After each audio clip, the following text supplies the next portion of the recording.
What is up, everybody, and welcome back to a brand spanking new episode of Tattoo Critiques. I'm Pony Lawson, and I'm here to talk about your tattoos. Today is all about artists. These are the people that have finished their apprenticeship and are now working full-time as tattooers. So let's see what we've got.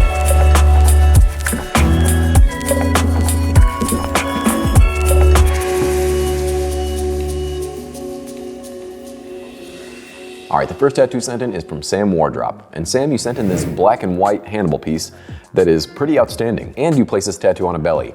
Generally, these are one of the spots that I have a tough time with. Also, being the client, I know this has to be a spicy spot, but I think you did an exceptional job here. My first critique would be for the client, and that's to pull up your britches.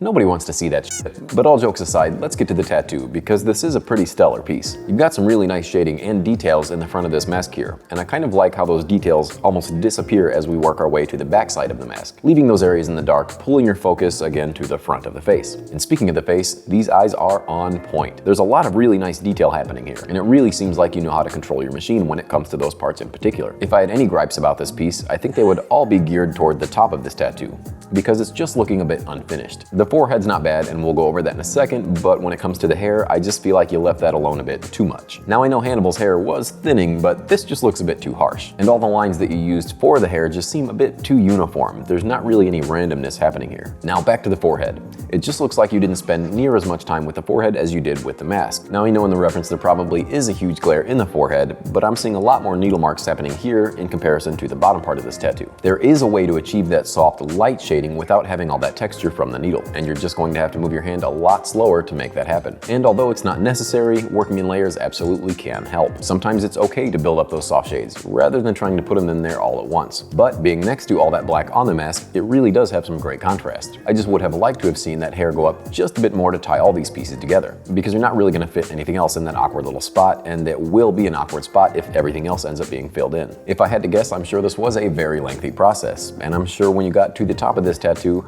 maybe you were a bit tired, or maybe the client was in a lot of pain. But at that point, sometimes it's just best to come back later when it's all healed up and you can finish it off. But overall, this is a very solid tattoo, Sam, and I appreciate you so much for sending that in. All right, the next tattoos are sent in from Sheep Scribbles. And Sheep, you sent in these, I know they're Pokemon, with my vast Pokemon knowledge. But I know for a fact the first one is Gengar. The second one, I'm not so sure. But let's talk about Gengar. The first thing I do notice is obviously the line weights. I do wish these lines were a bit stronger. And you know this is something we definitely talk about often, especially when it comes to illustrative tattoos. I would have thickened up the outline around Gengar himself just so he sticks out from the rest of the tattoo. And I would have maybe used a colored outline around the smoke just to make it feel that much softer. In this case, because you used pink for the smoke, I probably would have used a darker pink outline. One other thing I did notice is the gaps of skin above and below Gengar's arm. I feel like there should have been some purple there, especially because Gengar is a pretty round figure. You did mention in the email that you would like to hear my thoughts on your color work. Well, I do think this tattoo is missing a bit of black, especially when it comes to Gengar's body. It would have really helped push his body away from that smoke and also give it some really nice depth. And it would have also made those purples pop that much more. Again, we're trying to tattooify these flatter images, and I think that's a perfect way to do so. I do see that you attempted to do that with those deeper purples, but you have to think about how these things are going to age.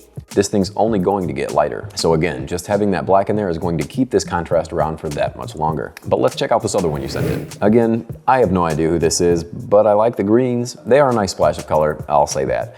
But as far as this purple goes, this one definitely looks a lot flatter than the previous one. Not only flatter, but a bit patchier as well. So I don't know if this was a new technique you were trying, but I don't think it looks near as good as the first one. It also looks like you were moving your hand pretty fast, and this is definitely a color that you have to slow down with. These lighter purples can be tough. I see the same thing happening with these clouds behind him as well. Clouds, fireballs, I don't know, whatever they are. There are just too many holidays in these little clouds for my personal taste. I can almost see 666.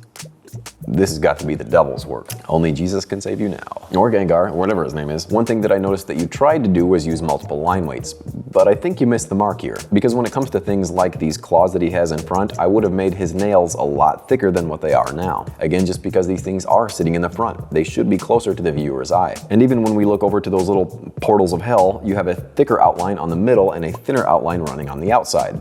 I would have switched those up. But when it comes to the saturation, you want to make sure that you are slowing down, keeping your hand moving at a very consistent speed, and butting those colors all the way up to the edge, not leaving any room for those holidays. And when it comes to the line work, you want to make sure that you are starting and ending those lines with one stroke if possible. It just helps things look a lot cleaner in the end. But thank you so much, Sheep, for sending these in and allowing me to take a peek. And the next tattoo is sent in from Lucas K. Lucas, you sent in this ridiculously dope looking graffiti style tattoo. And it looks like most of this is healed, and it healed great. And I do love how you threw multiple lettering styles in this tattoo, just making sure that it doesn't come out stale. Even when it comes to these girls' faces, I think you used enough negative space in those areas, especially against that dark background, to really make these things pop. As far as this side of the leg sleeve, I think you pretty well nailed it, but there are a couple things that I want to bring up. The first one being this girl's ET neck. It could be covered with hair, but she does look like she's got an awfully thin neck. And as I said earlier, I do appreciate the fact that you use multiple lettering styles. However, when we look at the top of this word smile, it seems like those flares that are coming off the top are just a bit too tight. If this were actual graffiti, I feel like those areas in particular would be a lot softer, and they would just get tighter as they came down to the bottom of the letters. But when we look down at the shoe, below the knee, it looks like you pulled off those flares exceptionally well. In comparison to those flares that are sitting right above, they kind of just look like bat signals. When we look at the skull, I think you did a great job capturing texture with those light values, and those can sometimes be very tricky to pull off. Now when we go to this last photo, we can see this city skyline and how that skyline kind of just fades away into the atmosphere. You did a good job with keeping it nice and sharp up front, and as that city moves back, it gets kind of hazy. Even that little okay hand down in the shin, I think it just breaks things up nicely. But if we look up top, as we were saying earlier, especially behind that city skyline, that's really looking like a bat signal. But overall, I think this thing is super dope, and I would love to have this on me. So thank you so very much, Lucas, for sending that in and allowing me to critique it. Before we go on, I want to give a shout out to the sponsor of my channel, Mad Rabbit. Using only clean ingredients, they've got something for everyone. Whether you're a collector or a tattooer, they've got you covered. So make sure you head on over to madrabbit.com and use code PONY20 to get 20% off of your entire order. Head on over there now. All right, let's get back to the show. The next tattoo sent in is from Alex. And Alex, you sent in this cute little Cupid tattoo with a nice little graffiti red heart in the background. The word of the day is graffiti. Now I think this is a really cool concept, but it does look like Cupid has the face of a 35-year-old man. I also think it's an interesting choice that you used line shades in the face, whereas the rest of the body is stippled. It's almost like Cupid's head just doesn't belong. Old ass Cupid here. But as far as that stipple shade goes, I think you did a really good job. You really gave it some nice shape with that shading, as you can see all the little muscles that are inside of it. But I think those muscles went a little too far when we come down to that ankle. He must work out. But as far as the line work goes, I think you could use a little bit of confidence there because some of those lines do become a bit shaky. Speaking of line work, I feel like you forgot some lines. I don't know what he's pulling back on that bow, but I'm assuming he's just gonna throw that arrow at somebody. I feel like that bow needs a string. Where is the string?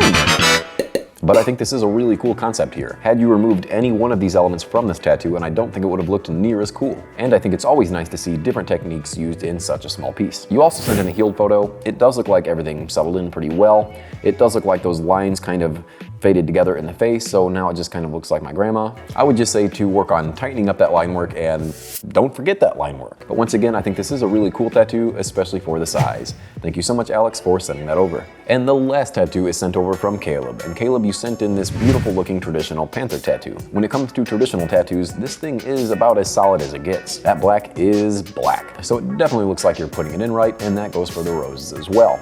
Aside from that one little petal on the rose on the bottom. It just doesn't quite look as saturated as everything else in this tattoo, but I'm being nitpicky. Now, as far as that light teal color goes in this piece, if you were trying to make it 100% traditional, I would have left that out. I think it does look good, but it doesn't quite meet the requirements for a traditional tattoo. So I'm definitely not gonna knock it for that. I mean, it could have been a client's choice, or it could have been your own spin on things. Now, if we look down to the bottom of this tattoo, to those leaves on that rose. Now, if you guys know me, you know I don't like when the tips of those leaves go too far. However, Caleb, I think you nailed it with the length of that point. I don't think you should have gone any further. I think you ended the point on these leaves right at that sweet spot. I think the only thing I can complain about is the photo itself. You definitely want to make sure that there's not a bunch of junk and bullshit in the frame, because that's right where my eyes go, is directly to those Starbucks cups. And who's drinking that much water? But seriously, this is one of those things that you have to think about before taking your photo. You want to make sure that that background is as clean as possible. I think it is cool to see the tattoo shop in the back of the photo, but again, you just gotta kind of clean up the messes that are there. And it just makes your shop look dirty, even though it might not be. But excellent work on the tattoo, and thank you so much, Caleb, for sending that in. All right, that's going to wrap it up for the critiques, which brings us to our favorite tattoo of the episode. And that tattoo was sent in by Lucas with this insanely crazy graffiti tattoo. One thing I forgot to mention earlier is the composition to this sleeve. I think this thing is put together so beautifully well where it keeps your eyes moving around the entire thing seamlessly. With that fading skyline at the top down to that close-up of the shoes, it really shows some good layers. And one thing that I really don't like is when people make what I call Instagram sleeves. And that's essentially when people totem pole these images together where it's only readable from one side. I think it's so much nicer when your eyes are able to move around an entire arm or leg instead of just having everything on one flat panel. And having the skill to be able to lay out a tattoo like this is definitely something that's needed in this craft. Another thing is, the use of all this dark shading against that negative space is going to keep this thing popping forever. Even browsing through the rest of his work on his Instagram, you can really tell he knows what he's doing.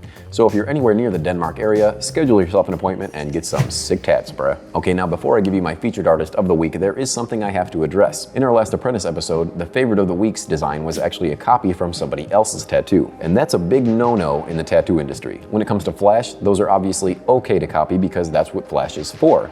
However, this was not a Flash design, it was actually somebody else's tattoo on skin. Now that doesn't diminish the actual tattoo itself. I think they did a great job with copying that tattoo. Now, I don't want you to go over to his Instagram and terrorize the kid. I hope he's learned his lesson. And although it is unfortunate that somebody was passing off somebody else's work, it did allow me to find somebody that I may not have found beforehand. And her work is incredible. So I personally want to make her my featured artist of the week. And her name is Steph Guillotine out of Montreal, Canada. I'm so happy I came across her work because her tattoos and designs are so completely original. If you're into dark, creepy, but beautiful tattoos, Steph is definitely somebody you want to check out. Not only are her designs great, but her technical application is flawless. One thing I really admire about her stuff is she's able to take everyday designs and spin them her own way. Her outlines are stupid good and her stipple shading is on point. I've scrolled and scrolled through her Instagram page and every single tattoo is a home run, which is pretty rare. So although it's unfortunate the way that I found her work, I'm super happy that I did, and I'm beyond stoked to share her artwork with you guys. So head on over to her Instagram page, give her a follow, and let her know I sent you. Thank you guys for sticking around, and thank you to all the artists who sent in their work. Don't forget to subscribe while you're here, and as always, I will see you all next week.